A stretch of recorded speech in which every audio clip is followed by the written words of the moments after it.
Wuthering Waves 2.0 is right around the corner. We are getting the new region, new bosses, new echoes, quality of life, events and lots of other stuff. And it's a kind of a fresh start, a chance to win back the players who tried the game in the beginning and then gave up either because of optimization issues, story or update content. And in this video I'm just going to talk about my opinions, impressions and maybe some suggestions concerning the future of the game. And I'm going to glaze and praise Kuro a little bit. Wow, I know, I'm not a Wuwa hater, that's quite unexpected, right? Talking about the livestream itself, it was well put together, great visuals, they showed a lot of content, it was pretty condensed, only the necessary information and teasers that give a glimpse of the atmosphere for the new region. In short, I enjoyed it, and I hope all the following livestreams are going to be similar in quality.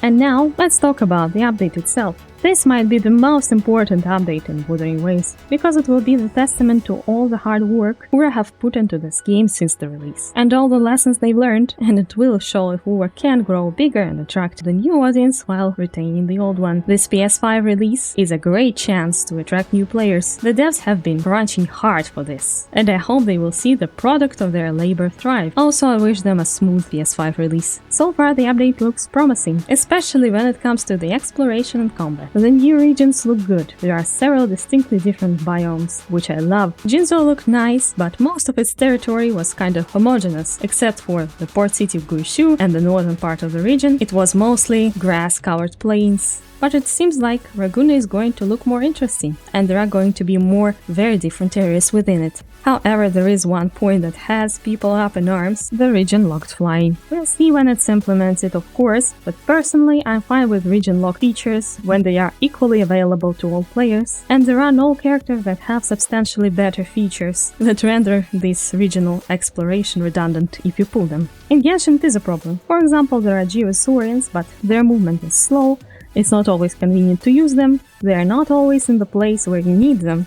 So, what is the solution for this problem? Pull for Shilon and she can traverse Natlan much faster, much smoother, and you can use her everywhere. This is an example of bad implementation of new exploration features, because these features are basically locked behind a paywall, so you either buy this character or you are forced to use the inferior version that feels much worse. The only thing that concerns me is that they might add characters who take advantage of these exploration mechanics to Wuthering Waves. For example, characters that make gliding faster or make it last longer. This is not very good in my opinion, as it is getting a little too close to locking exploration behind a paywall.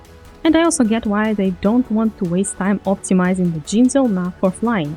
But if they added flying to following regions after in a city, it would be nice. Even if in a limited variant, so we're still forced to explore on foot and not to skip over their beautiful, handcrafted locations. Talking about characters, we're getting our first 5-star pistol user, which is pretty exciting. And of course, when I made the worst weapon type in Wuwa video, I had no doubts that they were postponing the first 5-star pistol resonator to make the gameplay feel more fluid and fun. And it seemed like they managed to do it with Carlotta.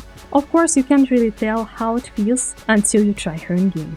But her gameplay looks pretty similar to Lee Hyperion, and I know for sure that he feels nice to play. This is exactly what I wanted to see when I criticized the pistol users we got on release. So good job, Kuro. I want to see more pistol characters with different and interesting kits from now on, and more pistol 4-stars too. And no more lame aiming mode. The enemies also look interesting. They showed a few of their animations, and it doesn't seem like any of them resemble this bitch. No more morning axes, and it's good. Although with such interesting bosses, I would love it if they added a boss fighting endgame mode. The current event might be an experiment before they actually implement it in-game as a permanent piece of content. Who knows? Now to the part that causes some concern among the players. The atmosphere. It seems pretty festive, pretty cheerful, and somewhat resembles that of Penacony in HSR. Where is my edgy dark sci-fi? Actually, I don't mind having a more relaxed atmosphere for this region, especially since it is justified in the lore. And I think it's actually a perfect opportunity to give the player some emotional damage, because if something bad happens, it will hit even harder than if there was only darkness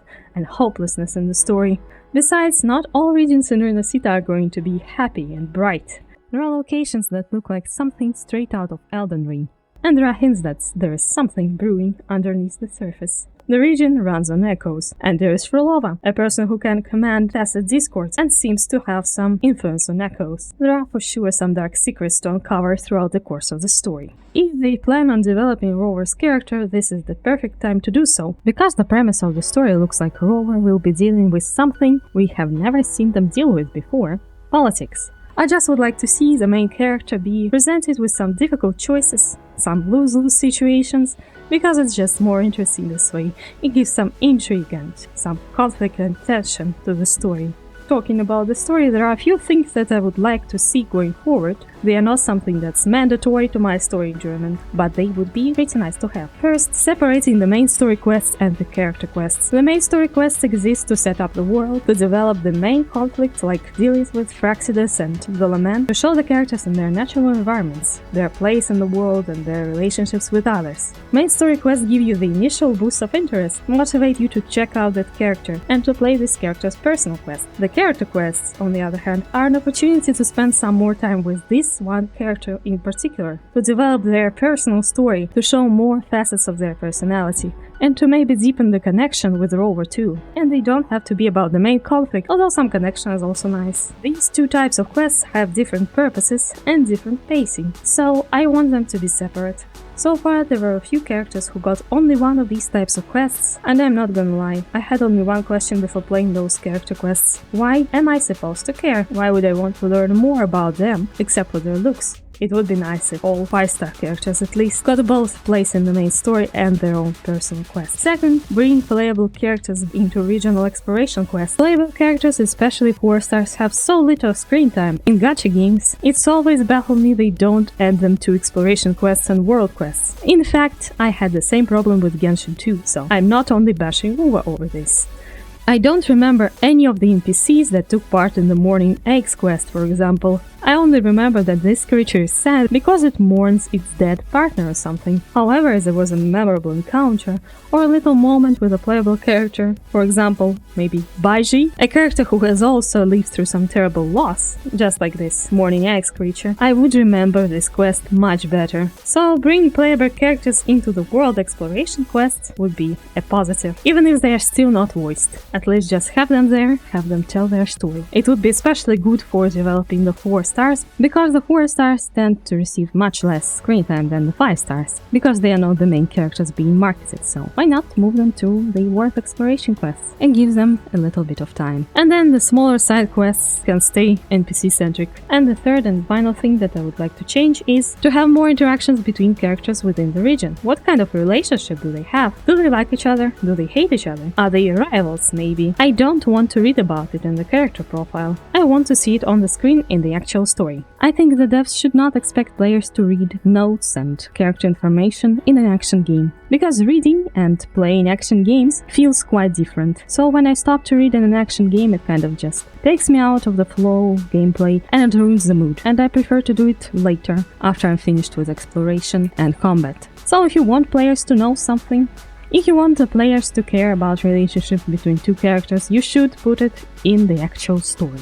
And finally, it would be nice if male characters got some time to shine too, especially since there are so few of them. There is only one, so far, announced for Anacita. And I hope Brand has some kind of an important role and we meet him more than once. Do I think that all these changes will happen in 2.0? No, I don't. I certainly expect a better pacing, but I would expect that in 2.0 story there would be some tropes that we've already seen. However, I hope to see some steps towards making the story a little bit more immersive, and I want to learn more about the thing we're fighting, the Lament. So all in all, Wuthering Waves 2.0 looks promising. I think it's going to be a big milestone for the game, and I hope it will be fun and enjoyable in all aspects. I don't think the game is in a bad place, I don't think it's going to die, and I hope it will gain more and more recognition with every patch.